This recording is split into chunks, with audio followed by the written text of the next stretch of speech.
وہ کبھی بھی سامنے والی عورت کے مسائل کو سمجھنے کی کوشش ہی نہیں کرتے، لیکن گلریز نے میرے چہرے پر چھائی پریشانی کو ایک دم محسوس کرتے ہوئے مجھے ریلیکس کرنے کی کوشش کی، تو میں نے بغیر لگی لپٹی اس کے سامنے اپنے وہ سوال رکھ دیے جو مجھے اس کے ساتھ شادی کرنے کے بعد بری طرح سے تنگ کرتے۔ میں نے اس کے ماضی کے بارے میں کچھ سوال پوچھے کیونکہ میرے دل میں اس کے لیے واضح شکوک موجود تھے، لہٰذا میں نے سوچا کہ سب سے پہلے ان پر کھل کر بات ہو جانی چاہیے کہ آخر وہ اتنی اچھی پوسٹ پر ہونے کے باوجود اب تک کیوں کوارا بیٹھا ہے۔ وہ میرے ان سوالوں پر چونک سا گیا اور پھر اس نے مجھے کہا کہ وہ ایک آزاد مشن انسان رہا ہے، شادی کی کبھی خواہش ہی نہیں رہی، لیکن جب سے تمہیں اپنی بیٹی کے ساتھ سٹرگل کرتے ہوئے دیکھا، جس طرح سے تم اس سے پیار کرتی ہو، اس کا خیال رکھتی ہو، تو مجھے لگا کہ کاش میرا بھی کوئی ایسا پارٹنر ہوتا جو میرا خیال رکھتا، لیکن پھر میں اپنے نفس کے بارے میں بھی بہت اچھے سے جانتا تھا، اس لیے میں شادی سے گریز ہی کرتا رہا۔ نقص؟ کیا مطلب؟ میں نے حیران ہو کر اس کی طرف دیکھا تو وہ ایک دم سے بولا، میں بانجھ ہوں۔ اس کی یہ بات سن کر تو مجھے ایسے لگا کہ جیسے میرے پیروں تلے سے زمین ہی نکل گئی ہو۔ وہ میرے چہرے کی حیرانگی تاڑ گیا تھا، لیکن بغیر رکے وہ بولتا چلا گیا، میرے لیے یہ ممکن ہی نہیں کہ میں کسی عورت کو اولاد کی خوشی دے سکوں۔ ظاہر ہے ایسی میرج کہاں زیادہ دن تک چلتی ہے۔ شادی کے دوسرے ماہ ہی میری بیوی بچوں کی خواہش کا ذکر میرے سامنے چھیڑ دیتی اور سال کے بعد تو وہ مجھے گھسیٹ کر ڈاکٹر کے پاس لے جاتی، جہاں ظاہر ہے میرے ٹیسٹ ہوتے اور سب کچھ سامنے آ جاتا۔ تو تم خود بتاؤ، وہ تو مجھ سے خلا لینے میں 1 گھنٹے کا بھی صبر نہ کرتی، پھر اپنی رسوائی کا اشتہار لگانے کی مجھ میں ہمت بھی کہاں ہے۔ خاندان اور جاننے والوں میں کبھی بھی سر اٹھا کر زندگی نہیں گزار سکتا تھا، اس لیے چپ چاپ خاموشی کے ساتھ میں اپنی زندگی گزارتا رہا۔ لیکن جانے کیوں مجھے تم میں ایک مخلص عورت نظر آئی جو یہاں کام کرنے والی دیگر عورتوں سے بہت مختلف ہے۔ کئی بار تمہارے منہ سے جب یہ سنا کہ ایک ہی بچی کافی ہے اگر اچھے سے پرورش ہو جائے تو، اور تمہارے اسی جملے نے مجھے تمہاری طرف مائل کیا، اس لیے میں ذہنی طور پر تیار تھا کہ تم مجھ سے اس طرح کے سوال ضرور کرو گی۔ تمہارے علاوہ میں نے یہ بات کسی اور کو کبھی نہیں بتائی، تمہیں پوری ایمانداری کے ساتھ اپنے اس راز میں شریک کر لیا، کیونکہ میں نہیں چاہتا کہ ہمارے رشتے کی ابتدا کسی جھوٹ پر ہو، یا اگر تمہیں کچھ عرصے کے بعد اس حوالے سے پتہ چلے تو تم دکھی ہو جاؤ۔ تم پہلے ہی بہت دکھی زندگی گزار رہی ہو اور میں اس کا حصہ نہیں بننا چاہتا۔ میری تو یہ خواہش ہے کہ میں تمہیں اور نور کو زندگی کی وہ سب خوشیاں دوں جن سے تم دونوں محروم ہو۔ کیا آپ کو ڈر نہیں لگا کہ اگر میں نے یہ سن کر انکار کر دیا تو آپ کا اتنا بڑا راز کھل بھی سکتا ہے؟ ہاں، خدشے کا امکان تو ہے، لیکن مجھے تم پر اپنے سے بھی زیادہ اعتبار ہے، کیونکہ میں نے کہا نا کہ لوگوں کو پرکھنے کا میرا اپنا انداز ہے۔ میں یہ بات بہت اچھے سے جانتا ہوں کہ چاہے کچھ بھی ہو جائے تم میرے اس راز سے کبھی بھی پردہ نہیں اٹھاؤ گی۔ اب فیصلہ تمہارے ہاتھ میں ہے کہ تم یہ سب جاننے کے بعد آیا میرے ساتھ زندگی گزارنا چاہتی ہو یا نہیں۔ تم یہ فیصلہ پورے دل سے کرنا، اگر تم انکار بھی کرتی ہو تو بھی مجھے کوئی مسئلہ نہیں، اور نہ ہی اس فیصلے کا تعلق تمہاری جاب سے ہے۔ تم انکار کے باوجود بھی پہلے کی طرح ہی یہاں پر جاب کرتی رہو گی، اس انکار سے تمہاری عزت اور وقار پر کوئی حرف نہیں آئے گا، یہ میرا تم سے وعدہ ہے۔ اس کی بات ختم ہونے کے بعد میں کافی دیر تک خاموش رہی کہ میرے پاس تو بات کرنے کے لیے کچھ تھا ہی نہیں، لیکن اس کے اس راز کو جاننے کے بعد میں اس نتیجے پر ضرور پہنچ گئی کہ وہ مجھ سے ایماندار ہے، ورنہ مرد کب اس طرح سے اپنے راز کے بارے میں بتاتے ہیں۔ میں فیکٹری سے کام کرنے کے بعد جب گھر واپس جاتی تو گلریز کی باتوں کو سوچتی رہتی۔ سچ تو یہ ہے کہ میں بھی ایک سنگل مدر ہونے کے ناطے سٹرگل کر کر کے تھک چکی تھی۔ وقت کے ساتھ ساتھ میری توانائیاں کم پڑ رہی تھیں۔ نور اب 13 سال کی ہو گئی تھی، وہ کوئی بچی نہیں تھی۔ 3-4 سال کے بعد اس کی شادی کا مرحلہ بھی میرے کندھوں پر تھا، جو ظاہر ہے میرے لیے سب اکیلے کرنا آسان نہیں تھا، یہاں تک کہ میں نے زندگی کی گاڑی کو جیسے تیسے چلایا تھا، وہ میرا دل ہی جانتا تھا۔ لیکن گلریز کی باتوں نے میرے اندر پھر سے اس جذبے کو جگا دیا تھا جسے میں نے بڑی مشکل کے ساتھ تھپک تھپک کر سلایا تھا۔ مرد کا ساتھ ایک عورت کو ہمیشہ چاہیے ہوتا ہے۔ یقین کیجئے کہ طلاق کے بعد بھی ایک عورت کی خواہش مرد ہی رہتا ہے، لیکن میں نے اپنی اس خواہش کو بڑی مشکل سے دبایا، لیکن گلریز کے پرپوز نے اس خواہش کو پھر سے میرے سامنے منہ زور کر کے رکھ دیا تھا۔ آخر کار میں نے سوچا کہ مجھے گلریز سے شادی کے لیے ہاں کر دینی چاہیے۔ میں نے گلریز کو اس بیماری کے باوجود اپنی زندگی میں شامل اس لیے کیا کہ وہ میرے لیے ایک اچھا شوہر اور میری بیٹی کے لیے ایک بہترین والد کا کردار ادا کرنے کی صلاحیت رکھتا ہے، اور آنے والے وقت نے ثابت کیا کہ گلریز سے شادی میری زندگی کا بہترین فیصلہ تھی۔ لیکن سچ میں میرے لیے یہ فیصلہ آسان نہیں تھا۔ اس کے باوجود مجھے یہ فیصلہ لینا پڑا، کیونکہ میں جانتی تھی کہ ایک دن میری بیٹی کی شادی کا مرحلہ بھی سامنے آنے والا ہے، اور ایک طلاق یافتہ عورت کی بیٹی کے لیے رشتے آنے اتنے آسان نہیں۔ پہلا سوال ہی باپ کے بارے میں ہوگا تو میں کس کس کو اپنے کردار کی گواہیاں دیتی پھروں گی؟ اور سچ تو یہ ہے کہ طلاق یافتہ عورت کے لیے ہمارے معاشرے میں بس یہی سوچا جاتا ہے کہ ضرور اسی کے اندر خامی ہوگی تبھی اسے طلاق ہوئی۔ کوئی بھی مرد کے کردار پر جلدی جلدی انگلی نہیں اٹھاتا، اس لیے نور کی شادی کے مرحلے پر ایک ایسے مضبوط مرد کا کردار بہت ضروری ہے جو اسے باپ کی شفقت کے سائے میں اگلے گھر رخصت کر سکے۔ لہٰذا مجھے گلریز کی محبت اور نیک نیتی کو سامنے رکھتے ہوئے یہ فیصلہ لینے میں ذرا برابر مشکل پیش نہیں آئی۔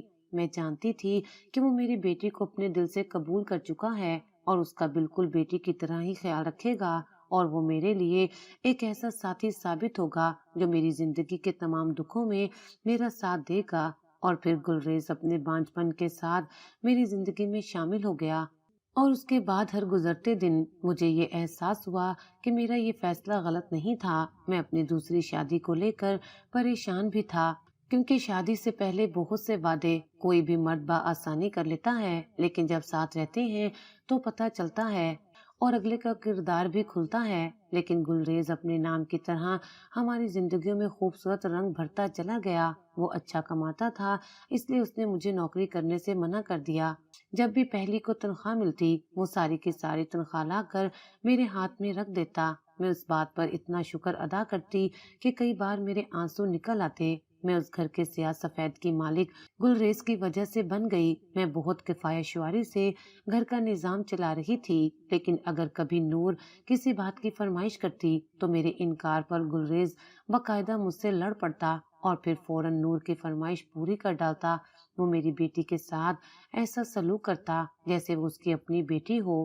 نور بھی اس کے ساتھ بہت خوش تھی، وہ اس کے ساتھ ہنستی کھیلتی اور ان کے درمیان ایسا رشتہ قائم ہو گیا جو خون کے رشتے سے بڑھ کر تھا۔ میری زندگی میں سکون واپس آ چکا تھا۔ نور کا اسکول قریب ہی تھا، روزانہ گلریز اسے اسکول چھوڑنے اور واپس لانے جاتا تھا۔ وہ اس ذمہ داری کو ہمیشہ خوشی سے نبھاتا اور میں مطمئن رہتی کہ نور ایک محفوظ ماحول میں ہے۔ گلریز کے ساتھ میری زندگی میں ایک خوبصورت بہار آ گئی۔ اس نے اپنی زندگی میں ہمیں اتنی محبت اور سکون دیا کہ میرا ہر بات پر اللہ کا شکر ادا کرنے کا دل کرتا تھا۔ سب کچھ ٹھیک چل رہا تھا، لیکن قسمت کو شاید یہ سکون منظور نہ تھا۔ ایک دن معمول کے مطابق نور اسکول گئی، مگر مقررہ وقت پر گھر واپس نہ آئی۔ 3 بج چکے تھے اور نور کا کچھ پتہ نہیں تھا۔ میرے دل میں بے چینی کی ایک لہر دوڑ گئی۔ نور ہمیشہ وقت کی پابند رہتی تھی، وہ میٹرک میں تھی اور عام طور پر اسکول سے 2 بجے چھٹی ہو جاتی تھی۔ آج چھٹی ہوئے بھی 1 گھنٹہ گزر چکا تھا، اور چونکہ اسکول گھر سے زیادہ دور نہیں تھا وہ ہر روز جلدی پہنچ جاتی تھی۔ لیکن آج نہ تو دروازے کی گھنٹی بج رہی تھی اور نہ ہی اس کی چہکدار آواز امی میں آ گئی گونج رہی تھی۔ میرا دل یکدم دھڑکنے لگا۔ میں نے گھڑی کی طرف دیکھا اور پھر دروازے کی طرف۔ یہ خاموشی میرے لیے کسی اذیت سے کم نہیں تھی۔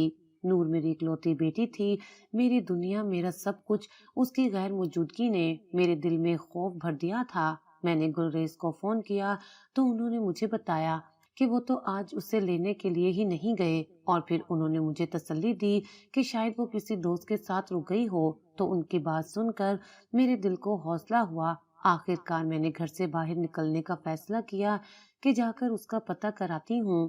میں نے چادر اوڑھی اور گلی میں نکل آئی۔ باہر بچے کھیل رہے تھے، کچھ مدرسے جانے کے لیے تیار ہو رہے تھے اور چند بزرگ اپنی شام کی چہل قدمی کے لیے نکلے ہوئے تھے، لیکن نور ان میں کہیں نظر نہیں آ رہی تھی۔ میں نے نور کی 2 قریبی سہیلیوں کے گھروں کا رخ کیا تھا، دروازہ کھٹکھٹایا اور ان سے پوچھا، بیٹا نور کہاں ہے؟ وہ تمہارے ساتھ اسکول سے نکلی تھی؟ ان میں سے ایک نے جواب دیا، ہاں خالہ، وہ ہمارے ساتھ ہی نکلی تھی، لیکن ہم اپنے گھر کی طرف مڑ گئے، وہ اپنے راستے پر چل دی۔ کیا وہ اب تک نہیں پہنچی؟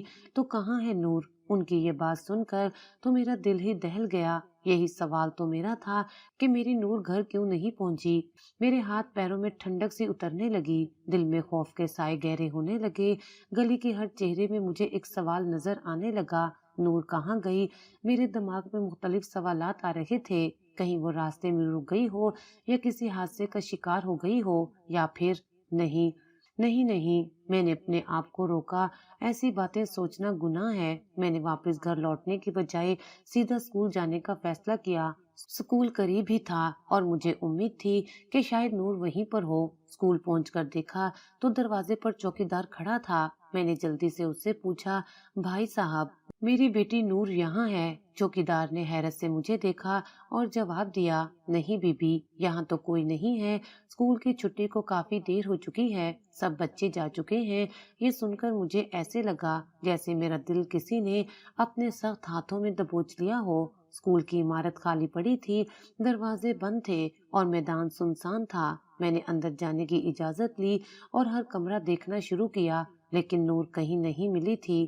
میں گلریز کو فون کرنے کا سوچ ہی رہی تھی کہ ان کا اپنا ہی فون آ گیا، تو وہ فوراً ہی بولے، نور آ گئی ہے کیا؟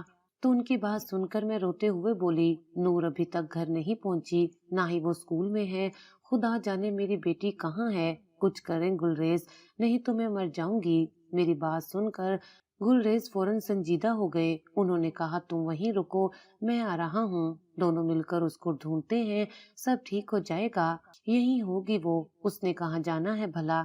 گلریز کے پہنچنے سے پہلے میں نے محلے کے دیگر لوگوں سے بھی نور کے بارے میں پوچھا۔ ہر کوئی حیرت اور ہمدردی سے مجھے دیکھتا، لیکن کسی کے پاس کوئی خبر نہیں تھی۔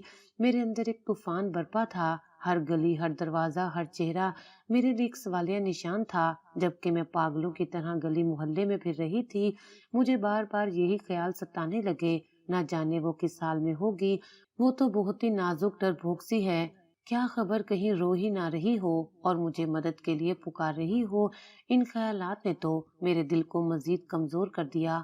گلریز جلد ہی پہنچ گئے تھے، ان کے چہرے پر بھی ہوائیاں اڑ رہی تھیں، وہ بھی بہت ہی پریشان لگ رہے تھے، لیکن مجھے بڑے ہی حوصلے کے ساتھ انہوں نے تسلی دی اور کہا، فکر نہیں کرو، سب ٹھیک ہو جائے گا۔ پھر میں ان کے ساتھ ہی بائک پر بیٹھ گئی اور ہم اپنے علاقے کا چکر لگانے لگے۔ گلریز نے اسکول کے راستے کی ہر گلی دیکھی، ہر دکان، ہر چوک، ہر چھوٹے سے چھوٹے مقام پر نور کو ڈھونڈنے کی کوشش کی، لیکن کوئی فائدہ نہ ہوا۔ رات ہونے لگی تھی اور میری بے چینی مزید بڑھ گئی تھی۔ میں اب چیخیں مار مار کر رو رہی تھی۔ جو بھی مجھے دیکھتا وہ ہمارے پاس کھڑا ہو جاتا، ہمارے دکھ تکلیف محسوس کیے بغیر کوئی بھی نہ رہا۔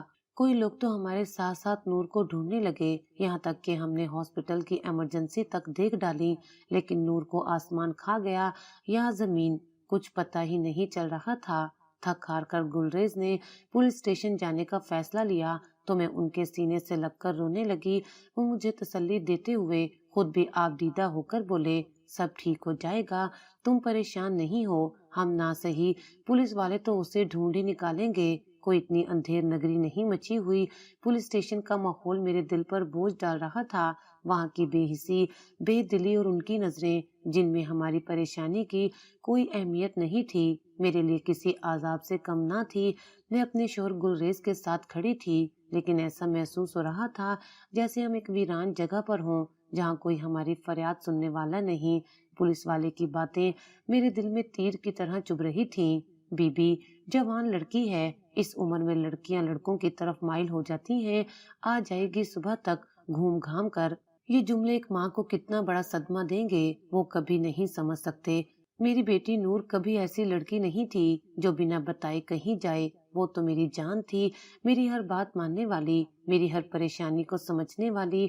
جب اس پولیس والے نے ان الفاظ کے ساتھ ایک عجیب سی مسکراہٹ اپنے چہرے پر سجائی تو میرے دل میں ایک طوفان اٹھا۔ میں نے چاہا کہ اس کی وہ مسکراہٹ نوچ لوں، اس کے دل کو جھنجھوڑ کر کہوں، کیا تمہارے پاس کوئی دل نہیں؟ کیا تمہیں خدا کا خوف نہیں آتا؟ ایک ماں اپنی بیٹی کے لیے تڑپ رہی ہے اور تم مزے لے رہے ہو۔ میں نے روتے ہوئے فریاد کی، آپ کو خدا کا واسطہ میری بیٹی کی رپورٹ تو درج کرو، وہ کہیں نہ کہیں آپ کی مدد کی منتظر ہوگی۔ لیکن میری یہ باتیں دیوار سے ٹکرانے جیسی تھیں، ان کے رویے میں کوئی تبدیلی نہیں آئی۔ میں نے دیکھا کہ گلریز کے چہرے پر بھی غصہ صاف نظر آ رہا تھا، لیکن وہ مجھے سنبھالنے کے لیے خاموش رہا۔ پولیس اسٹیشن سے نکلتے وقت میرے قدم ایسے لڑکھڑا رہے تھے جیسے میری دنیا ختم ہو گئی ہو۔ مجھے نہیں معلوم تھا کہ میں کیا کروں، کہاں جاؤں۔ میرے ذہن میں ہزاروں سوالات گھوم رہے تھے۔ نور کہاں ہوگی؟ کیا وہ کسی پریشانی میں ہے؟ کیا کوئی اسے نقصان پہنچا رہا ہے؟ یہ خیالات میرے دل چیر رہے تھے اور ہر لمحہ میری سانسیں تیز ہو رہی تھیں۔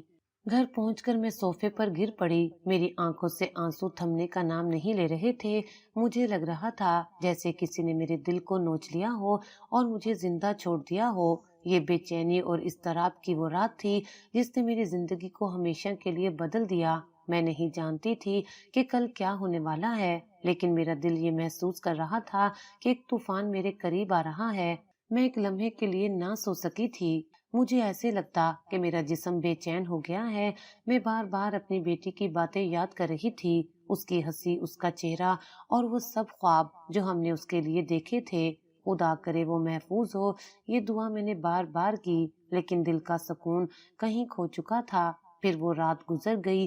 نور کی گمشدگی کے بعد میرے لیے دن رات ایک جیسے ہو گئے تھے۔ ہر گزرتا لمحہ میرے لیے قیامت بن گیا تھا۔ میں نہ کھا سکتی تھی، نہ سو سکتی تھی۔ میرا ذہن ہر وقت انہی خیالات میں الجھتا رہتا کہ میری بیٹی کس حال میں ہوگی۔ رات کے اندھیرے میں جب گلریز سو جاتے تو میں بستر پر لیٹ کر چھت کو دیکھتی رہتی۔ مجھے نور کے ہنسنے کی آوازیں یاد آتی، امی میں آپ کے لیے سب کچھ کروں گی۔ یہ الفاظ بار بار میرے ذہن میں گونجتے اور میں بے اختیار رونے لگتی۔ گلریز میری اس حالت کو سمجھ رہے تھے، وہ خود بھی اندر سے ٹوٹ چکے تھے، لیکن میرے سامنے خود کو مضبوط ظاہر کرتے تھے۔ عروج تم ہمت رکھو، ہم نور کو ضرور ڈھونڈ لیں گے، اللہ بڑا مہربان ہے۔ یہ کہہ کر وہ میرے آنسو پونچھتے اور مجھے تسلی دینے کی کوشش کرتے۔ اگر وہ میرے ساتھ نہ ہوتے تو شاید میں اپنا حوصلہ بالکل ہی کھو بیٹھتی۔ میری پریشانی اس وقت اور بڑھ جاتی جب میں نور کی وہ چیزیں دیکھتی جو اس نے اپنی چھوٹی سی الماری میں سجائی تھیں، اس کی کتابیں، اس کے کپڑے اور وہ پرانی گڑیا جو وہ اب بھی اپنے بستر کے پاس رکھتی تھی۔ ہر چیز میرے دل کو چیر دیتی۔ کئی بار میں اس کے کمرے میں جا کر بیٹھ جاتی اور سوچتی، نور تم کہاں ہو میری جان، تمہیں میری فکر نہیں آئی؟ یہ سوالات میرے دل کو مزید زخمی کر دیتے اور میں بستر پر سر رکھ کر سسکنے لگتی۔ نور کے گم ہونے کے بعد محلے والوں کی باتیں بھی مجھے تنگ کرنے لگیں۔ پتہ نہیں یہ لڑکی کہاں چلی گئی۔ آج کل کی لڑکیاں، توبہ اللہ، کچھ کہا نہیں جا سکتا۔ یہ جملے میرے کانوں میں بار بار گونجتے اور مجھے ایسا لگتا جیسے لوگ میرے زخموں پر نمک چھڑک رہے ہیں۔ جب کوئی راستہ نظر نہیں آیا تو میں نے خدا کے آگے اپنے ہاتھ پھیلا دیے، یا اللہ میری بیٹی کو محفوظ رکھ، یا رب میری نور کو واپس لے آ۔ میری دعائیں بے شمار تھیں، لیکن دل میں ایک عجیب سی بے سکونی تھی۔ میں ہر لمحہ یہی سوچتی کہ شاید خدا میری سن رہا ہو، لیکن کب یہ دن اور رات میرے لیے کسی امتحان سے کم نہ تھے۔ میں نے اپنی پوری زندگی میں کبھی اتنی بے بسی اور لاچاری محسوس نہیں کی تھی۔ نور میری زندگی کی روشنی تھی اور اس کے بغیر سب کچھ اندھیر لگ رہا تھا۔ یہ درد، یہ بے چینی، یہ انتظار میرے وجود کو کھوکھلا کر رہے تھے۔ میں نے کبھی سوچا بھی نہیں تھا کہ میری زندگی میں ایسا وقت آئے گا جب میں اپنی بیٹی کے بارے میں کچھ بھی نہ جان سکوں گی، لیکن میرے دل کے ایک کونے میں امید کی ایک چھوٹی سی شمع جل رہی تھی۔ میں جانتی تھی کہ مجھے نور مل جائے گی، لیکن مجھے نور نہیں ملی۔ یہ اور بات ہے کہ مجھے موت بھی نہیں آئی، میں زندہ لاش تھی۔ اب پھر مہینوں گزر گئے۔ ایک دن میری سہیلی مجھے ملنے آئی۔ وہ کپڑے کی فیکٹری میں میری کلیگ تھی، لیکن وہ بے حد پریشان دکھائی دی اور بار بار محتاط نظروں سے ادھر ادھر دیکھتی۔ میں اس کا یہ انداز دیکھ کر کچھ بے چین سی ہو گئی۔ اسے لے کر میں کمرے میں آئی تو اس نے مجھ سے کہا کہ میں نے تمہیں ایک بہت ہی رازداری کی بات بتانی ہے، تم مجھے یہ بتاؤ کہ اس وقت گلریز بھائی کہاں ہیں؟ تو میں نے اسے کہا کہ گلریز گھر پر نہیں ہے، تم اطمینان سے بیٹھو، میں تمہارے لیے چائے بنا کر لاتی ہوں۔ تو اس نے میرا ہاتھ پکڑ لیا اور کہا کہ میں یہاں چائے پینے نہیں آئی، تم ایک بات سے آگاہ کرنے آئی ہوں، کیا تم لوگ کسی کرائے کے گھر پر شفٹ ہو گئے ہو؟